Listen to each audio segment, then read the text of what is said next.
Dans une démarche de décarbonation de vos activités, c'est exactement la même chose. Vous allez identifier les postes de dépenses ou les postes d'émissions les plus importants. Ensuite, vous allez trouver des solutions qui vous permettent de réduire ces émissions, et puis vous allez les mettre en place. Donc, c'est ce qu'on va voir tout de suite. Je vais vous prendre un exemple concret d'identification de solutions, et puis ensuite, comment est-ce que je mets en place, ou comment est-ce que je prends la décision de mettre en place une solution. Alors, comme j'ai travaillé moi beaucoup dans le domaine du transport, je vais prendre un exemple que je connais bien. Donc, le cas de l'achat d'un camion ou le cas de l'achat d'un appel d'offres transport, c'est exactement la même chose.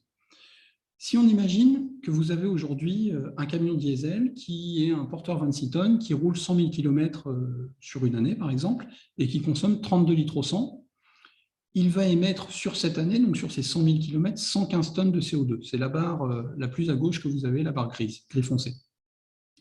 Si ce véhicule diesel, vous le remplacez par un véhicule qui roule au gaz naturel, il émettra 95 tonnes de CO2 pour la même activité, le même camion, même kilométrage sur la même durée. C'est donc une réduction de 20% de vos émissions de gaz à effet de serre et donc de votre empreinte carbone. Ça, vous pouvez le faire si c'est votre camion, vous pouvez le faire aussi avec votre sous-traitant si vous avez un partenaire transporteur qui travaille avec vous. Bien entendu, il y aura un coût un petit peu différent et donc il va falloir le payer un petit peu plus cher parce que le coût du camion et le coût du gaz sont un peu supérieurs, surtout en ce moment, au diesel. Maintenant, vous avez d'autres solutions qui s'offrent à vous. Par exemple, vous pouvez choisir un véhicule électrique.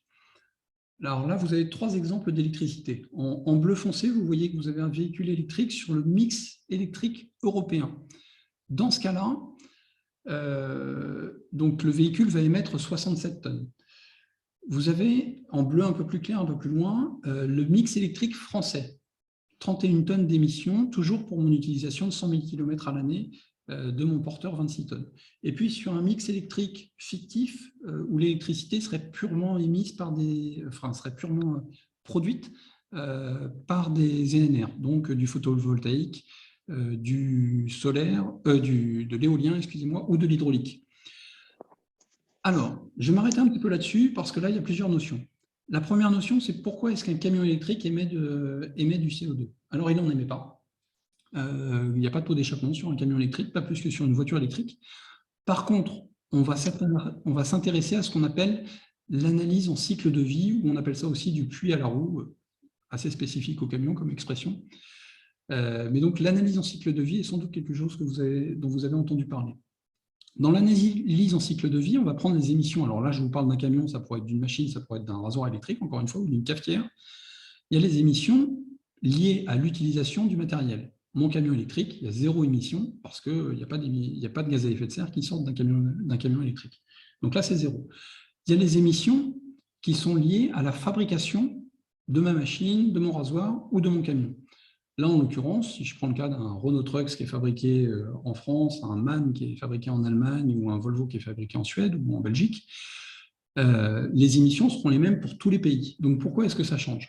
C'est le 3e facteur d'émission qui va faire varier le chiffre que vous voyez là. C'est les émissions liées à la production de l'énergie. Donc là, en l'occurrence, l'énergie, c'est de l'électricité.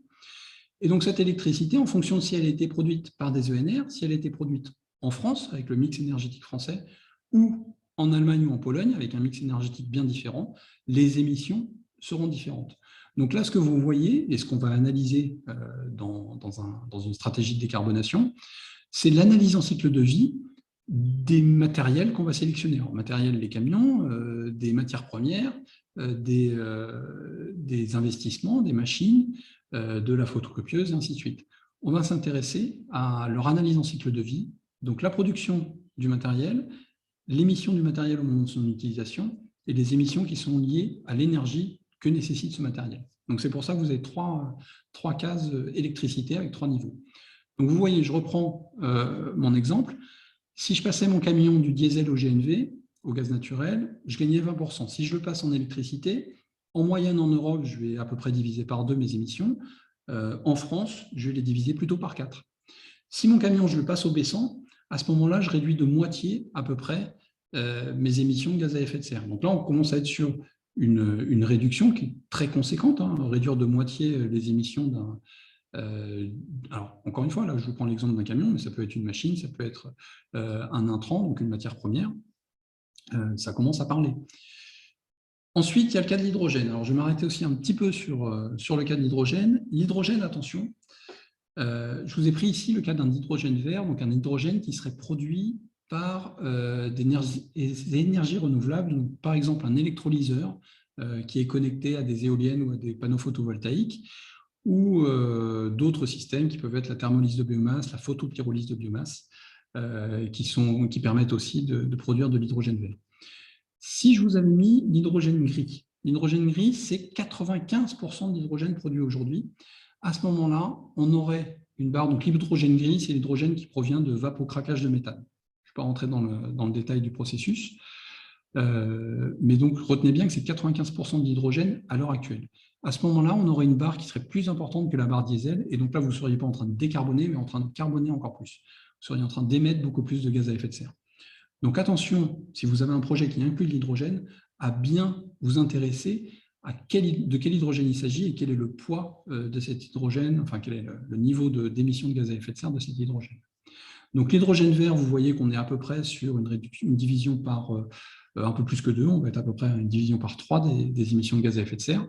Et puis le biogaz, alors le biogaz c'est le même camion que le gaz naturel, exactement le même véhicule, sauf que le gaz, au lieu d'être issu d'énergie fossile, il est issu de méthanisation, et donc là, il a un bilan carbone qui est bien, bien meilleur. Alors, ce que vous allez me dire maintenant, c'est bien gentil. J'ai plein de solutions devant les yeux, mais moi, je suis chef d'entreprise. Laquelle de ces solutions je choisis? Parce qu'à la fin, j'ai quand même un PNL à piloter. J'ai une capacité d'investissement qui n'est pas infinie. Et si j'ai une stratégie de décarbonation, elle est graduelle, elle est sur 10 ans, 20 ans, 30 ans. Donc, je ne vais pas du jour au lendemain remplacer tous mes véhicules par des véhicules au biogaz, par exemple, dans le cas d'ici.